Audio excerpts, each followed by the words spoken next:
Question number 16 में C part में fill in the blanks question दिए हैं, 4 क्वेश्चन। पहला क्वेश्चन कह रहा है कि ये जो फिल इन द ब्लैंक्स है, ये डॉटेड वाला, यहाँ पे क्या होगा। तो यहाँ पे आप सबसे पहले तो यहाँ पे एक अननोन मानेंगे। देखिए ये आपका रेशनल नंबर है, पहले क्या होता था, A by C divided by B by C, इसी फॉर्म में होता था। तो ये जो अननोन है इसे हम ए बाई बी मान लेंगे, और ये बी बाई सी तो है ही। ए बाई बी को हम डिवाइड करेंगे -7/5 से, और इक्वल टू -2/3। अब सबसे पहले हम क्या करते हैं, इस वाले टर्म को सेम रहने देते हैं, दूसरे टर्म को हम मल्टीप्लिकेशन का साइन लगाकर इनवर्स में कन्वर्ट कर लेते हैं। माइनस साइन अपनी जगह पे रहेगा क्योंकि पहले से ही ये न्यूमरेटर में है।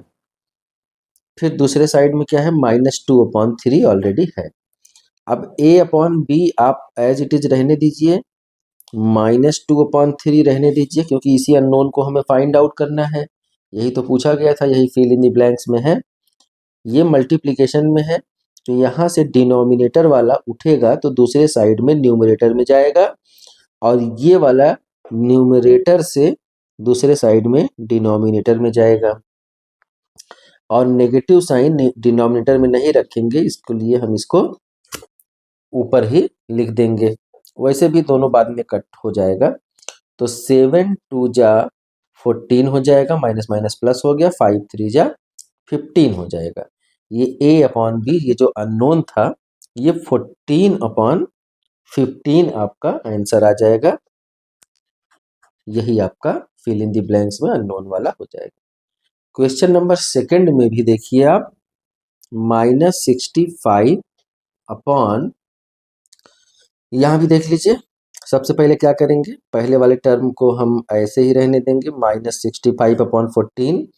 दूसरे वाले टर्म में डिवीजन की जगह मल्टीप्लिकेशन लगाए, और इसे हम रिवर्स कर लेंगे, डी बाई सी कर लेंगे, इक्वल टू 2 2 जा 4 और 1 5/2।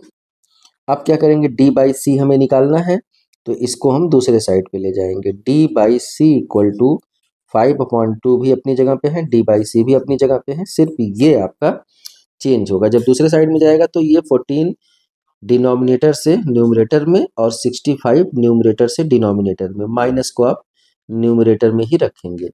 यहाँ पे आप कट करेंगे, 2 7 जा 14 होता है, और 5 1 जा 15, और 5 3 जा 15, 5 1 जा 5, और 15 बचा, तो 5 3 जा 15 हो गया। कितना बचा, D by C equal to, minus sign भी है तो -7/13। लेकिन डी बाई सी नहीं, हमने यहाँ पे क्या अननोन लिया था, सी बाई डी, तो हमें इसे तुरंत सी बाई डी में आंसर निकालना पड़ेगा।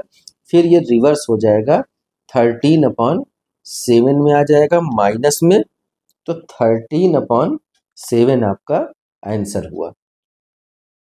क्वेश्चन नंबर थर्ड में -3/8, और यही अननोन है, ये अननोन हम क्या मानेंगे, C/D। ए बी दिया है, सी डी हमने एज्यूम कर लिया।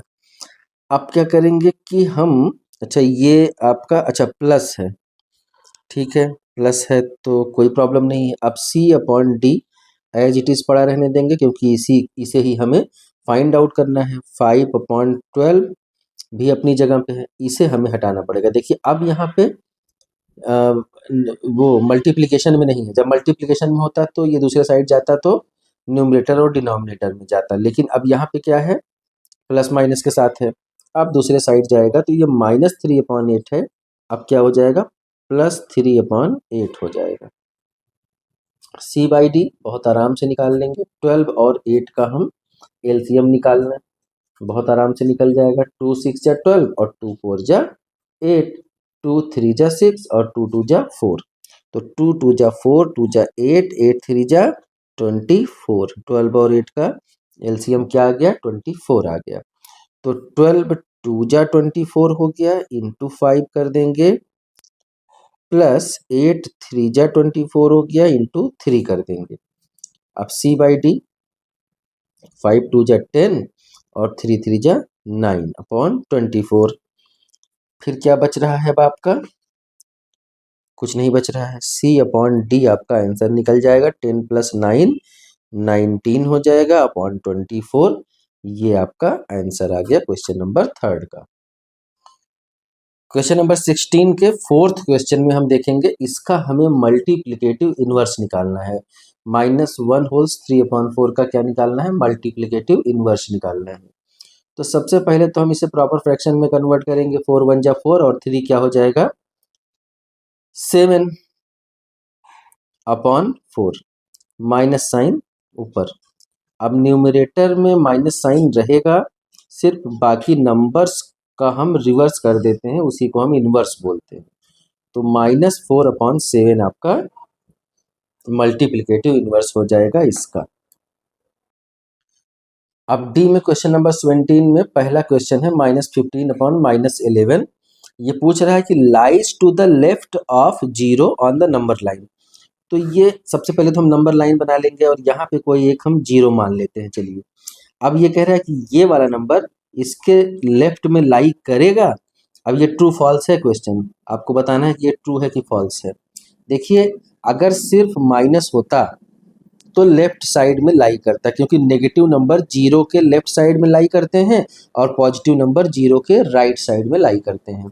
लेकिन यहाँ पे जब दोनों न्यूमरेटर और डिनोमिनेटर दोनों जब नेगेटिव हैं, तो ये फाइनली यही बचेगा ना, सिर्फ 15/11 ही बचेगा।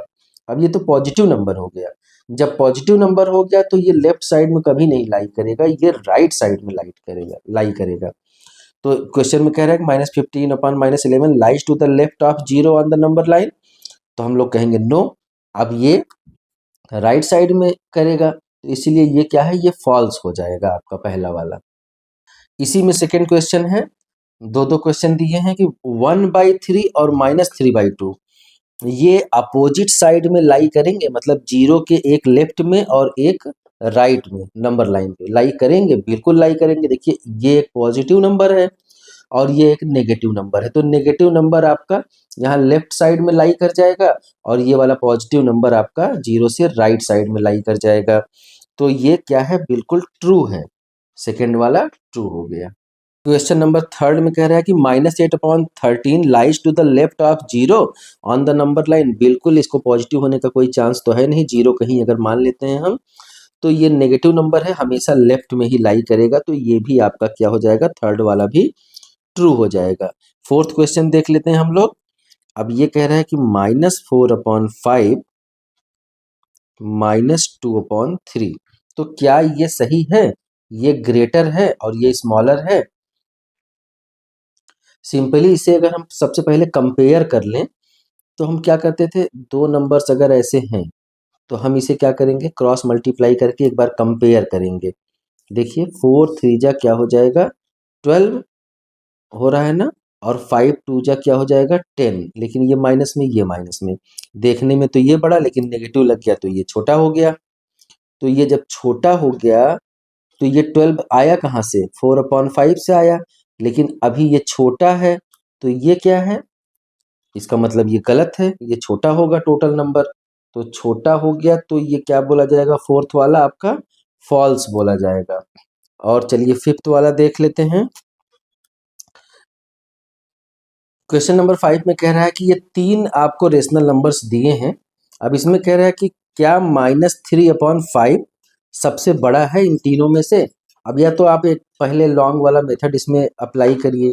तीनों का आप क्या निकालेंगे? सबसे पहले एलसीएम निकालेंगे, तीनों को आप इक्वल करेंगे, फिर आप देखेंगे कि कौन सा बड़ा है या छोटा है ना। यही आपने सीखा है। तो हमें पहले क्या करना पड़ेगा? एलसीएम निकालना पड़ेगा। तो हम 5 10 और 6 का अगर हम एलसीएम निकालते हैं, तो ये 5 10 और 6 का एलसीएम 30 हो जाएगा। हमें अब देखिए, ये सब ऑप्शनल क्वेश्चन है, ट्रू फॉल्स, तो छोटे से छोटे में हमें सॉल्व करना है। तो हमें पहले से 30 बनाना पड़ेगा। तो 30 बनाने के लिए हम ऊपर नीचे किसका मल्टीप्लाई करेंगे? देखिए, 6 का अगर हम मल्टीप्लाई करते हैं तो 30 हो जाएगा ना। हमें डिनोमिनेटर को 30 बनाना है, क्योंकि इसी डिनोमिनेटर से ही हमें 30 मिला है, इन तीनों का एलसीएम निकाल के। तो हम डिनोमिनेटर को 30 बनाने के लिए इसमें किसका मल्टीप्लाई करेंगे? 6 का मल्टीप्लाई करेंगे। तो 3 में भी 6 का और 5 में भी 6 का। हमारा मेन मोटिव डिनोमिनेटर को 30 बनाना है। अब -7 है, यहाँ पे हम 3 का मल्टीप्लाई करेंगे तभी डिनोमिनेटर 30 होगा। और यहाँ पर हम 5 का मल्टीप्लाई करेंगे तब डिनोमिनेटर आपका 30 होगा। तो जिससे हम डिनोमिनेटर में करेंगे न्यूमरेटर में भी हमें उसी के साथ मल्टीप्लाई करना पड़ेगा। अब हम इसे आगे करके देखते हैं। 6 3 जा क्या हो गया 18, जो कि माइनस में है, नीचे तो 30 रहेगा ही।